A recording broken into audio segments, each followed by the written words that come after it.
Ever had one of those moments? A school sports day, a random piece of clothing, or a classmate you barely talked to somehow ends up sticking in your memory. This one happened in spring. Bit embarrassing, bit heartwarming. The main character? Not me. It is a blue-purple tracksuit.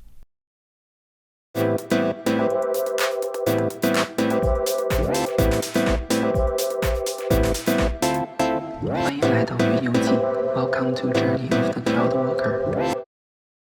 When I was in primary school, there was this boy. We shall call him Dean. He was a transfer student.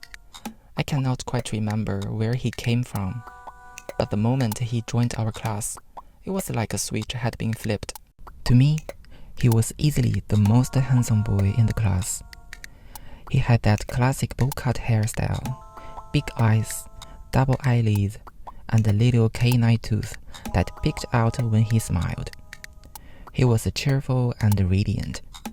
We were too young to understand anything about athletics, but you could just tell this kid was charming. As for his grades, they were average. Not bad, but not top of the class either.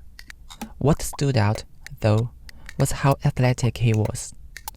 Whenever we had PE, it was as if someone had injected adrenaline into him. He ran fast, played every sport well, could jump, could sprint. He was good at everything.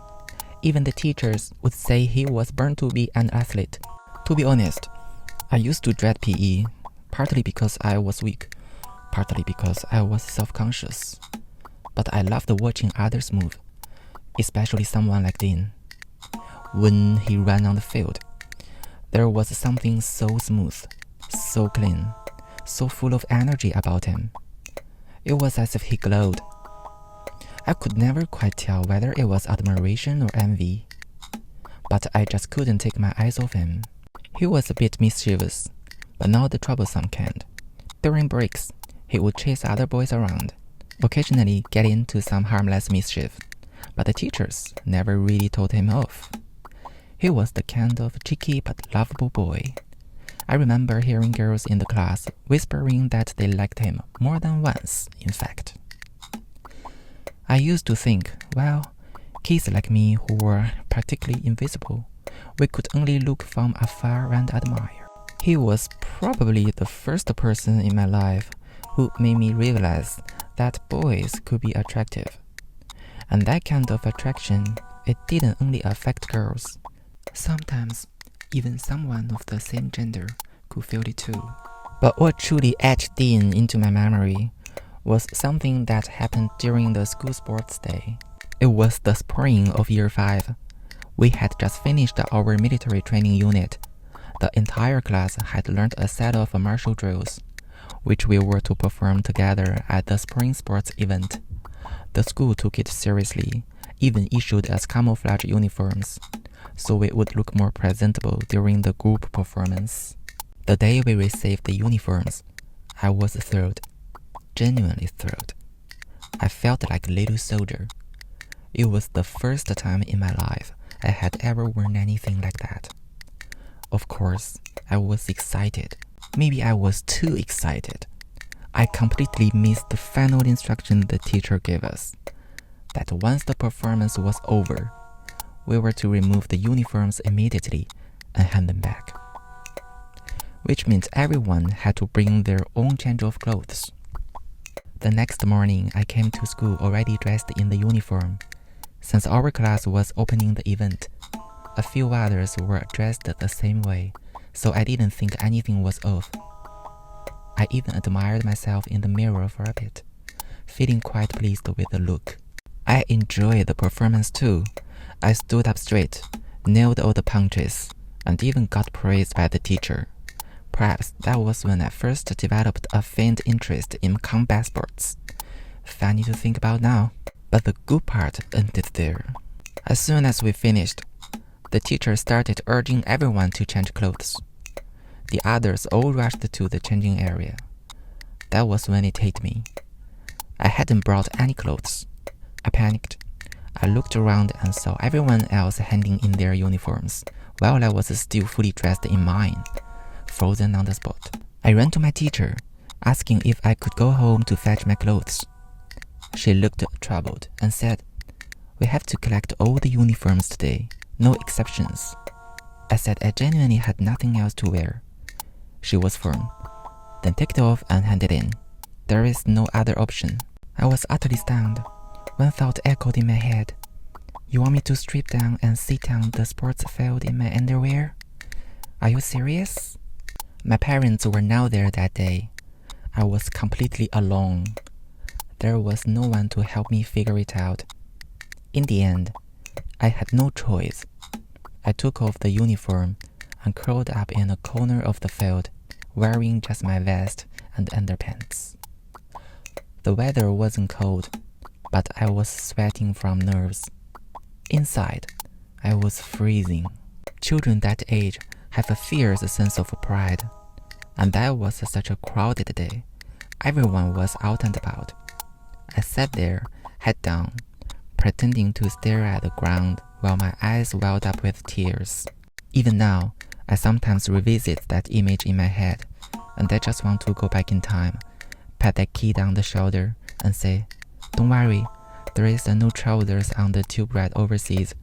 This is nothing compared to that." But at that age, it really did feel like the end of the world. Mobile phones were not yet common. I didn't have money to use a payphone either. Imagine it, in that era, when information traveled slowly, to suffer such a public embarrassment all alone, it was crushing. Just as I sat there, completely lost, Dean came back. He had just finished his event and was still out of breath. He returned to our resting area, saw me looking on the verge of tears, and walked straight over. He crouched down and asked what happened. Choking up, I told him I had forgotten to bring clothes. The teacher wouldn't let me keep the uniform, and now I had no idea how I was supposed to go home. He said nothing.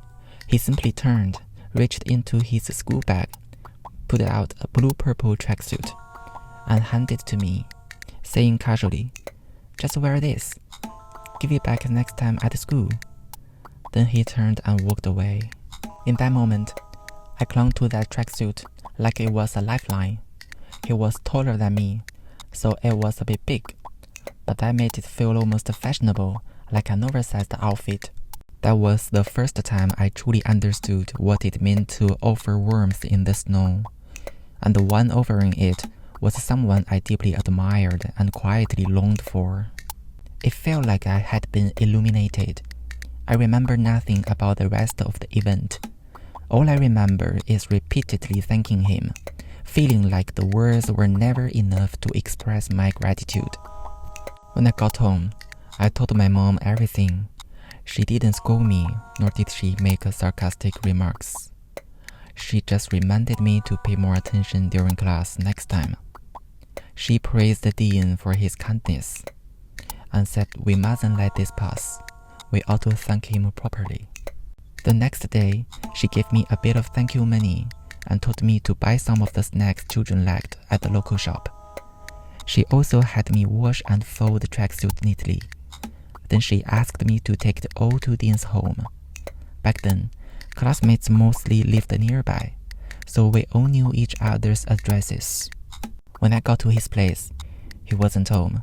I handed the clothes and the snacks to his mom and thanked her. She smiled and said little, but I think she understood what had happened. That incident had a profound impact on me. It was the first time I so clearly experienced how cruelty and kindness could occur on the same day and to such extremes. I understand now that the teacher had her responsibilities, but that sense of abandonment, it cut deep. And precisely because of that, Dean's gesture shone so brightly. I doubt he even remembers it, but I always will. It was also the first time I prepared a gift of thanks on my own. The first time I fully realized when someone is kind to you, it's never a given. You must hold it with gratitude. After we graduated from a primary school, we ended up at the same middle school, but in different classes. We barely spoke, By high school, we had completely lost touch. But that blue-purple tracksuit, and the moment when Dean crouched down and handed it to me, that image has stayed with me, never faded. It made me realize that sometimes a few words, a small gesture, can light a lamp in someone's life, one that never goes out. If this story spoke to you, feel free to subscribe, share it with a friend, or leave me a message. I would love to hear your thoughts. I'm Cloud. See you next time.